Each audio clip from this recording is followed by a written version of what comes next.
Hey guys, Justin here with another video on calling, and I recall distinctly what I think I would say was my first calling.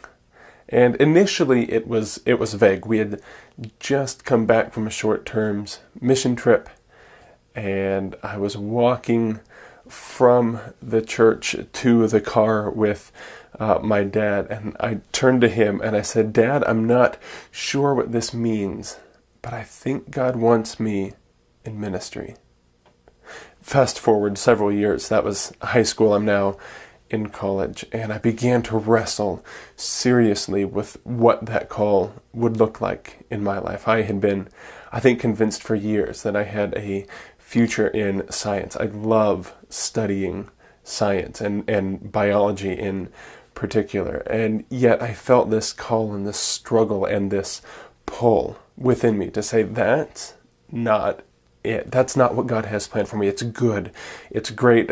Biology is a holy, sacred profession, but that's not where I had been called. And as I was wrestling, I began to sense this, "Don't you remember that, hey Dad, I think I'm called into ministry" moment from God. And there began to be this real struggle with, oh my goodness, what's next? What's this? And I began to lobby excuse after excuse about why I wouldn't be a good fit for what I sensed God calling me to. One of them, I had taken a psychology test to determine, are you an introvert or an extrovert? And on this test that I took, 1 was an extreme introvert and 5 was an extreme extrovert. And I actually scored a 0. I broke the test for introversion. God, I can't talk in public. I'm not good at composing speeches. Look how much of an introvert I am. And I began to lobby all of these excuses, and yet this call and this struggle wouldn't go away. And so I began to read and pour into scriptures and say, what's next? Where's this calling? How can I think I was essentially looking for a proof text that I could use to show God why I shouldn't be called into ministry. And there was this sense of just open and read. This sense I got from God, and I was I was frustrated at the moment of, I don't want to do this. And so in this fit of faithless anger, maybe, I grabbed my Bible and I threw it and I said, fine, then I'll read whatever scripture passages that it falls open to, and I will show you, I'll prove to you, God, that I can't do this. So I threw my Bible and it splat against the wall and it fell down, and I walked over and I opened it up and I opened it up to the early parts of the book of Exodus, which has the story of the calling of Moses in it.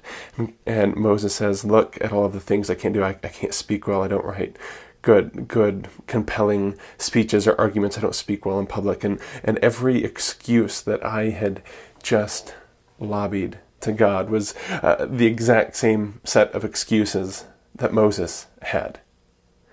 And I'm not, in any stretch of the imagination, calling myself the next Moses, but I recognized something in the insecurity of that moment about how callings shape our lives.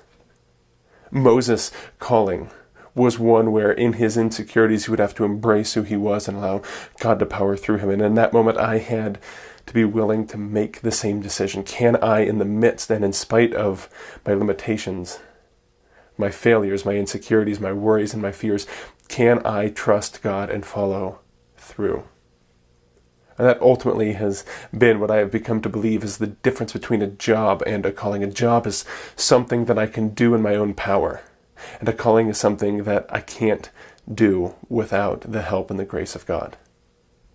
And there are some places in which, in many areas of our lives, those two things seem to overlap. We are very good at something. Our gifts and our passions and our talents line well with what we sense God is calling us to, and yet there is a certain element that what we hope to accomplish, how we fully want to leave legacy and impact and influence, can't be done without the grace and the provision of God.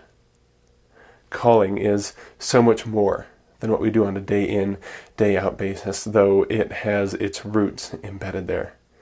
Calling is also this wild, spectacular embrace to say, can I follow God? Worries, fears, insecurities, strengths, weaknesses, all of it. Can everything that I am, made in the image of God, follow through to do something significant? Moses faced that time. The prophets have all faced that time. Jesus wrestled with his own calling. The disciples were called. Paul was called. And each and every person throughout history that has decided to embrace the story that God is telling through Jesus has had to wrestle and then ultimately embrace their call. Whatever yours is, I pray that you have the courage to embrace it fully, to embrace it well, to pursue God on the passion and the joyous ride of life, to leave a legacy of influence and impact. Have a great day.